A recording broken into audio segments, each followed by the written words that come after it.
Bismillahirrahmanirrahim. Assalamualaikum warahmatullahi wabarakatuh.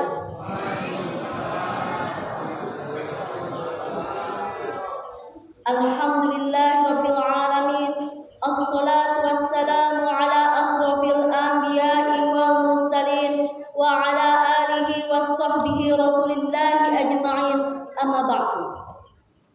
Allahumma salli ala Muhammad wa ala ali Muhammad. Bapak-bapak, ibu-ibu yang dirahmati Allah, hadirin jamaah salat Isya berjamaah di Masjid Nurul Huda yang kita cintai ini. Benar ya Bapak Ibu? Nurul Huda? Darul Huda, maaf, Darul Huda. Pertama-tama marilah kita panjatkan rasa puja dan puji syukur kita kehadiran Allah Subhanahu wa taala yang sebagaimana melimpahkan rahmatnya kepada kita bersama sehingga kita dapat berkumpul di masjid yang insyaallah penuh barokah ini. Tak lupa pula selawat berikan salam kita hadiahkan kepada baginda besar kita, yakni Nabi besar Muhammad SAW dengan mengucapkan Allahumma sholli ala Muhammad. Bapak-bapak, ibu-ibu, hadirin yang dirahmati Allah Subhanahu wa taala. Begitu beruntungnya pada malam hari ini Allah masih memberi kita kesempatan untuk melaksanakan ibadah puasa dan melaksanakan salat berjamaah di Masjid Darul Huda yang penuh barokah ini. Karena orang-orang yang sudah duluan diambil Allah nyawanya, mereka ingin kembali berjumpa dengan Ramadan walaupun hanya sebentar saja.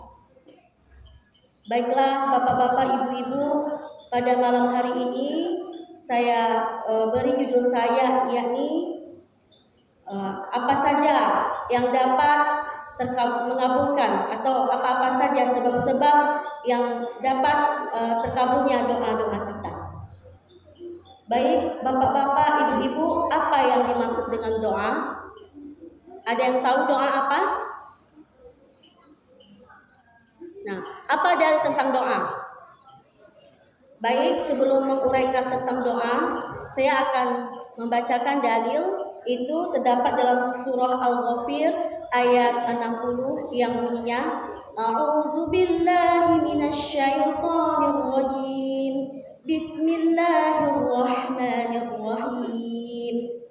Wa qala rabbukum, dan Tuhanmu berkata, atau dan Tuhanmu berfirman. Yang dimaksud dengan Tuhanmu adalah Allah Subhanahu wa taala. Ud'uni, ya, mintalah kepadaku, berdoalah kepadaku, memohonlah kepadaku, merengeklah kepadaku. Astajib lakum, saya akan mengabulkan doa-doamu.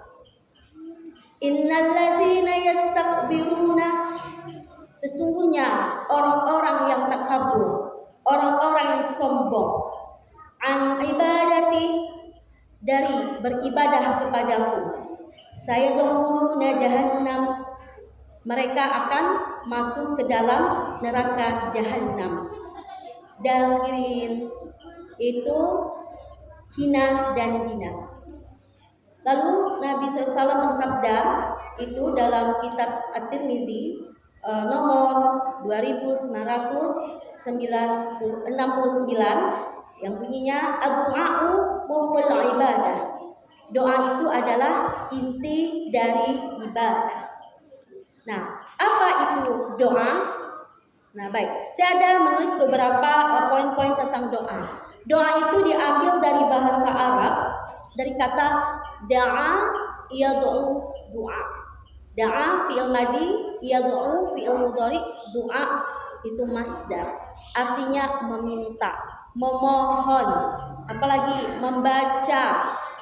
Nah, segala sesuatu perbuatan hamba yang meminta kepada Allah Subhanahu wa taala, maka itu disebut dengan doa. Baik, doa secara istilah adalah menyerahkan diri sepenuhnya kepada Allah Subhanahu wa taala. Tujuannya apa? untuk meminta.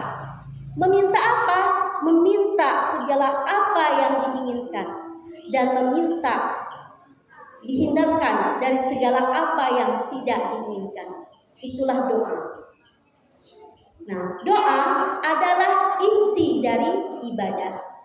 Ibu-ibu, bapak-bapak melaksanakan sholat, melaksanakan puasa, zakat, infak, haji. Tentunya setelah melaksanakan ibadah tersebut, bapak ibu tentu berdoa. Nah, dalam Al-Quran, doa juga bisa disebut dengan ibadah, bisa juga disebut dengan meminta pertolongan, juga bisa disebut meminta atau panggilan. Jadi doa itu memanggil ya secara bahasa doa ya. Makanya ada istilah berdakwah. Dai, berdakwah artinya mengajak, memanggil, menyeru. Dai, orang yang mengajak, menyeru kepada kebaikan. Itu menegakkan amal ma'ruf nahi mungkar. Lalu apalagi doa juga disebut dengan perkataan. Jadi hati-hati dalam berkata. Jadi kita ketika berkata berpikir dulu ya. Sebelum kita berkata, ya, ingatlah di sebelah kiri kita dan kanan kita ada malaikat, ya. Makanya kita dianjurkan untuk mengeluarkan kata-kata yang baik dalam keadaan senang maupun dalam keadaan tidak senang. Maka kata-kata itu bisa menjadi doa. Nah, selanjutnya, apa saja manfaat doa? Manfaat doa yaitu meraih rahmat Allah.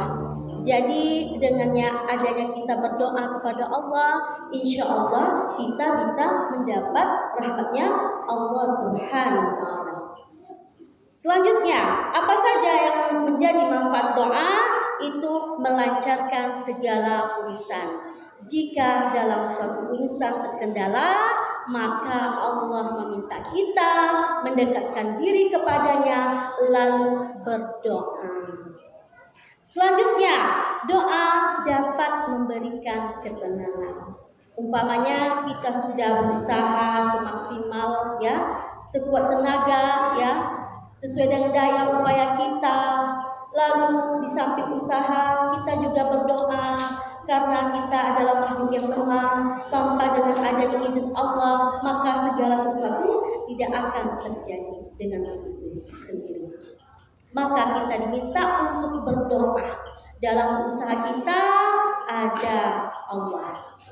Lalu setelah kita berdoa, berikhtiar, apa yang kita lakukan? Tawakal.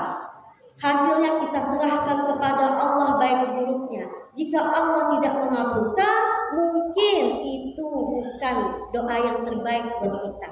Bisa jadi doa yang kita anggap baik untuk kita ternyata itu mencelakakan kita. Bisa jadi hal buruk atau yang tidak menyenangkan hati menimpa kita, justru di balik situ ada hikmah yang baik yang telah Allah tetapkan. Jadi rencana Allah ya sungguh luar biasa. Jadi kita ridho terhadap takdirnya Allah. Jadi apa fungsi doa? Ya, sedangkan kita Allah telah menetapkan qada dan qadar. Qada adalah ya ketetapan yang telah Allah takdirkan sebelum adanya kita, sedangkan qadar adalah sesuatu yang sudah terjadi. Umpamanya, setiap orang memiliki nasib baik dan nasib buruk. Maka dia berdoa agar terhindar dari hal-hal yang buruk atau musibah yang menimpanya. Setiap kita memiliki ujian masing-masing. Sebelum ujian itu datang, kita berdoa agar terhindar dari hal-hal yang tidak menyenangkan. Lalu, bagaimana cara kita berdoa? Ya, kita berdoa itu ada adabnya, ada etika. Ya, nggak mungkin kita minta aja langsung Allah kabulkan. Kenapa Allah belum kabulkan? Ya mungkin cara kita berdoa masih belum tepat, adab kita masih kurang, makanya belum Allah kabulkan. Nah, supaya doa kita terkabul, maka kita harus menjaga adab-adab etika sebelum berdoa. Nah, Apa saja adab-adab etika agar doa kita bisa dikabulkan? Pertama, kita berbaik sangka dulu kepada Allah. Sesungguhnya Allah bersama prasangka hambanya. Jika kita sering mengalami musibah atau ujian, lalu kita berburuk sangka kepada Allah, ya seperti itulah hasil dari doa kita. Jadi hati-hatilah kita dalam berprasangka. Makanya orang psikologi selalu berkata, berprasangka baiklah, berucap baiklah. Karena prasangka itu bisa jadi kenyataan. Lalu sebelum berdoa kita harus bersuci terlebih dahulu. Yang junub silahkan bersuci, yang belum berwudu silahkan bersuci. Usahakan berdoa itu dalam bersuci, dalam keadaan bersuci. Sebagaimana kita mau melaksanakan ibadah sholat, maka terlebih dahulu kita bersuci menghadap Allah. Selanjutnya, apalagi kita menghadap kiblat, sebagaimana kita sholat menghadap kiblat, maka kita upayakan ketika kita berdoa, kita menghadap kiblat lainnya seperti kita sholat. Nah, baik bapak-bapak, ibu-ibu, nah ini ada analogi. Ketika ada yang meminta kepada bapak-bapak, ibu-ibu suatu pertolongan, baik itu tenaga maupun materi, tentu bapak-bapak, ibu-ibu akan tersentuh hatinya melihat orang yang meminta dengan penuh adab dan etika yang baik. Nah, begitu juga kita terhadap Allah. Bagaimana cara kita berdoa kepada Allah? Pertama, dengan memuji Allah. Ya, bisa dengan paling pendek dengan mengucapkan Alhamdulillahirabbil alamin. Segala puji bagi Allah semesta alam, Tuhan semesta alam. Lebih baiknya lagi kita membaca surah Al-Fatihah. Setelah membaca surah Al-Fatihah atau mengucapkan Alhamdulillah, kita memuji. Setelah itu kita dianjurkan untuk mengucapkan Asmaul Husna. Asmaul Husna ada 99. Asmaul Husna yang mana yang akan kita pakai sesuai dengan permintaan kita. Kalau seandainya kita minta dimurahkan rezeki, pakailah ya Fattah, ya Razzaq, ya Ghaffar. Sedangkan kalau kita minta ampun, ya Ghaffar, ya Ghaffar gitu. Ketika kita minta keputusan yang baik, ya sesuai dengan permintaan, sesuai dengan terjemahan Asmaul Husna seperti itu. Nah, setelah itu baru bersalawat minimal dengan mengucapkan Allahumma sholli ala Muhammad wa ala ali Muhammad. Itu yang pendek. Kalau yang panjang boleh sampai innaka hamidum majid, ya. Nah, bapak-bapak, ibu-ibu ketika ada yang memuji senang enggak? Senang. Ketika dipuji senang sekali. Nah, tiba-tiba dikeluarkan uang 100.000 dari sakunya karena saking senangnya. Begitu juga dengan Allah, senang dipuji. Jadi pujilah Allah terlebih dahulu. Dekati Allah terlebih dahulu, baru dipuji. Dan jangan lupa mengucapkan sholawat. Jadi sholawat ini dapat mempermudah urusan kita. Selanjutnya, ketika meminta, kita melemah lembutkan suara. Jangan kita meminta dalam suara yang keras-keras. Ketika bapak ibu diminta, ya, umpamanya ada yang minta sumbangan atau sedekah atau donasi, orang meminta itu dengan cara yang keras-keras dengan nada tinggi. Kira-kira mau nggak mengeluarkan sedekahnya? Mau mungkin ya, tapi ada rasa sedikit di hati, agak rasa jengkel. Begitu juga ketika kita menghadap Allah, meminta dengan lemah lembut, ya. Lalu ya kita memanfaatkan keadaan. Ya, sebentar lagi Bapak Ibu ya, memanfaatkan keadaan seperti ketika turun hujan antara azan dan iqamah, ketika 10 terakhir bulan Ramadan, atau ketika bulan Ramadan, atau ketika waktu sahur dan waktu-waktu yang mustajab untuk berdoa, maka kita manfaatkan waktu itu dengan sebaik-baiknya, jangan dilewatkan atau disia-siakan. Nah, selanjutnya kita meminta dengan rendah hati. Jangan meminta dengan rasa sombong. Ya, Allah membenci orang yang sombong. Jadi kalau orang yang sudah sombong, dia tidak berdoa lagi kepada Allah karena dia merasa daya dan upayanya ya atas dirinya sendiri. Selanjutnya, berdoa itu yakin dengan penuh harap. ya. Jangan kita minta tapi kita rasanya ragu Allah mengasihi. Allah tahu apa yang ada di hati kita, di pikiran kita. Maka bangun rasa keyakinan kita terhadap Allah Subhanahu wa taala. Sesungguhnya Allah bersama prasangka hamba-Nya. Lalu penuh kesungguhan. Nah, ini ada lagi istiqomah dalam berdoa. Kadang kita merasa, kenapa ya doa saya belum dikabulkan? Ternyata mungkin kesungguhan kita masih kurang. Ternyata kita jarang berdoa. Baru sekali, 2 kali berdoa, tiba-tiba kita minta doanya dikabulkan. Ya, berdoa itu seperti orang yang mengayuh sepeda. Dikayuh, tujuannya kemana? Ya, umpamanya tujuannya ke barat umpamanya. Dia kayuh sampai dia lelah. Ya, disitulah Allah mengabulkan doa kita di waktu yang tidak disangka-sangka. Nah, selanjutnya sebelum berdoa itu kita harus banyak istighfar. Kita harus menyadari dosa kita, berapa banyak dosa yang telah kita perbuat. Nah, dosa yang kita maksud di sini tidak hanya dosa-dosa besar saja, ya, seperti syirik atau zina atau makan riba, tetapi dosa-dosa kecil yang kita anggap remeh seperti menggibah, ya, apalagi mencela, menyakiti hati orang lain, apapun dosa anggota tubuh kita, baik itu mulut, baik anggota tangan, ya, baik anggota tubuh yaitu tangan, mulut, telinga, mata, ya.